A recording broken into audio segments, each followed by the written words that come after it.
నేను మీ doctor Vaggu Anand Kumar, consultant dermatologist, hair transplantation surgeon. ఈరోజు మనము అర్టికేరియా అంటే దద్దుర్ల గురించి తెలుసుకుందాం. ఈ దద్దుర్లు అసలు ఎందుకు వస్తాయి, దానికి కారణాలు ఏంటి, అది వచ్చినప్పుడు తీసుకోవాల్సినటువంటి జాగ్రత్తలు ఏంటి, తర్వాత దానికి తీసుకోవాల్సినటువంటి ట్రీట్మెంట్ ఏంటి గురించి తెలుసుకుందాం.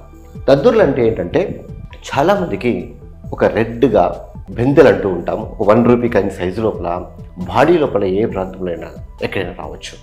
ఈ దద్దుర్లు వచ్చినప్పుడు ఇవి చాలా దురద పెడుతూ ఉంటాయి. తర్వాత ఒకసారి ఒక చోట మనం దురదతో గీకినప్పుడు ఆ లైన్స్ మొత్తం, ఆ యొక్క ఫింగర్ లైన్స్ మొత్తం కూడా ఆ యొక్క ప్రాంతం కూడా రెడ్గా తయారేసి లైన్లు మాదిరిగా పడేటువంటి అవకాశం ఉంటుంది.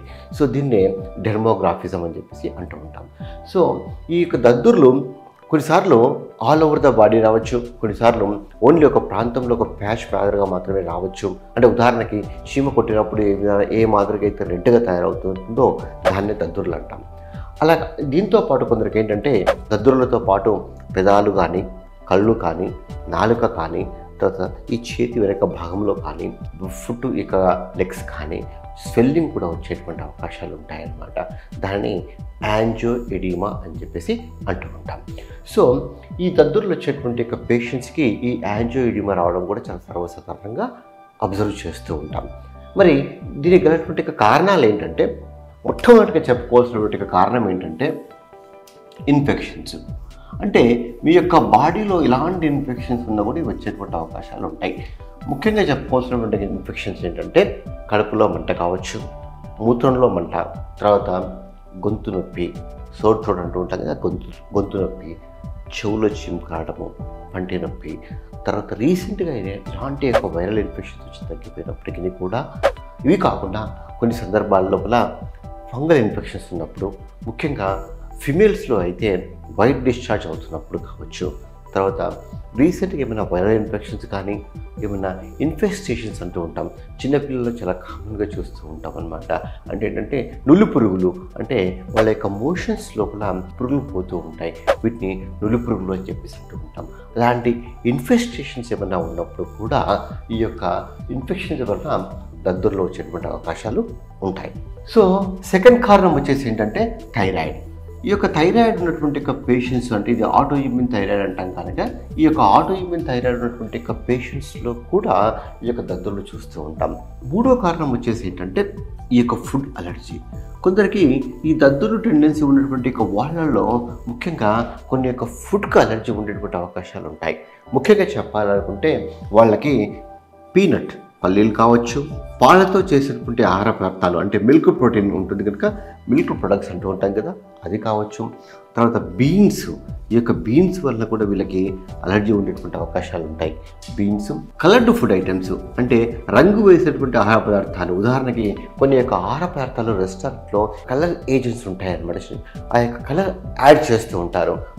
అటువంటి కలర్ యాడ్ చేసినటువంటి ఒక ఫుడ్స్ తీసుకున్నప్పుడు కూడా ఈ యొక్క దద్దుర్లు వచ్చేటువంటి అవకాశం ఉంటుంది. తర్వాత ఎగ్ వైట్, ఎగ్లో ఉన్నటువంటి ఒక ప్రోటీన్స్ వల్ల కూడా కొందరికి ఈ యొక్క దద్దుర్లు పెరిగేటువంటి అవకాశం ఉంటుంది. తర్వాత సీ ఫుడ్లో ముఖ్యంగా చెప్పుకోవాల్సింది ఏంటంటే ఫిష్ కావచ్చు. ఈ యొక్క ఫిష్ తీసుకున్న తర్వాత కూడా ఈ యొక్క దద్దుర్లు కూడా చాలామందికి ఇంకా పెరిగేటువంటి అవకాశం ఉంటుందన్నమాట. అంటే ఇవి కొన్ని కామన్గా చెప్పుకునేటువంటి ఒక ఫుడ్ ఐటమ్స్. ఇవి కాకుండా మీరు తీసుకున్నటువంటి వేరే ఫుడ్ ఐటమ్స్ ఏమన్నా తీసుకున్నప్పుడు కూడా మీరు యొక్క దద్దుర్లు నోటీస్ చేసి ఉంటే అలాంటి ఒక ఫుడ్ ఐటమ్స్ని కూడా మీరు కొద్దిగా అవాయిడ్ చేస్తే మంచిది. సో ఈ యొక్క ఫుడ్ ఐటమ్సే కాకుండా కొన్ని సందర్భాల్లో కొన్ని మెడికేషన్స్ అంటూ ఉంటాం. అంటే ఈ యొక్క మెడికేషన్స్ తీసుకునేటువంటి వాళ్ళలో కూడా ఈ యొక్క దద్దుర్లు వస్తూ ఉంటాయి. ముఖ్యంగా చెప్పుకోవాల్సినటువంటి ఒక మెడికేషన్స్ ఏంటంటే, ఫస్ట్ ఎవరికైతే హై బ్లడ్ ప్రెషర్, బీపీ ఉన్నటువంటి వాడేటువంటి వాళ్ళలో ఏసీఏ ఇన్హిబిటర్స్ అని చెప్పేసి అంటూ ఉంటాం. ఏసీఏ ఇన్హిబిటర్స్ కానీ ఏఆర్బిఎస్ అనేటువంటి ఒక మెడిసిన్స్, కొన్ని మెడిసిన్స్ ఉంటాయన్నమాట. రాబెప్రిల్ అనేటువంటి, తర్వాత టెల్మిసాటాను, ఇవన్నీ కూడా ఈ యొక్క మెడిసిన్స్ వల్ల కూడా ఈ యొక్క దద్దుర్లో వచ్చేటువంటి టెండెన్సీ ఉన్నటువంటి వాళ్ళల్లో ఈ మెడిసిన్స్ తీసుకున్నప్పుడు అవి ఇంకా పెరిగేటువంటి అవకాశాలు ఉంటాయి.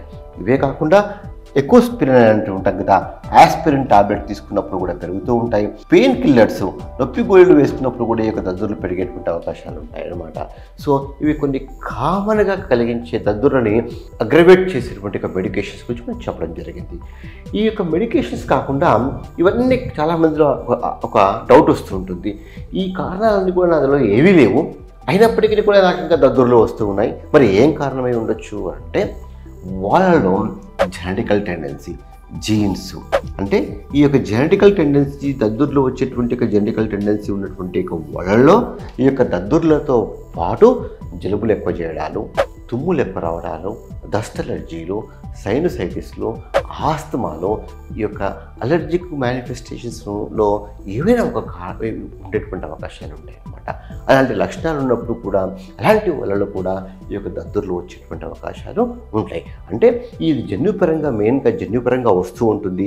ఈ జన్యుపరంగా వచ్చిన తర్వాత ఇలాంటి జెనెటికల్ టెండెన్సీ ఉన్నటువంటి వాళ్ళలో వీటి వల్ల కూడా అంటే ఫుడ్ తీసుకున్నప్పుడు అగ్రవేట్ అయ్యేటువంటి అవకాశాలు, ఇన్ఫెక్షన్స్ వచ్చినప్పుడు అగ్రవేట్ అయ్యేటువంటి అవకాశాలు, ఈ యొక్క మెడికేషన్స్ తీసుకున్నప్పుడు కూడా ఈ యొక్క దద్దుర్లు అగ్రవేట్ అయ్యేటువంటి అవకాశాలు కూడా ఉంటాయి.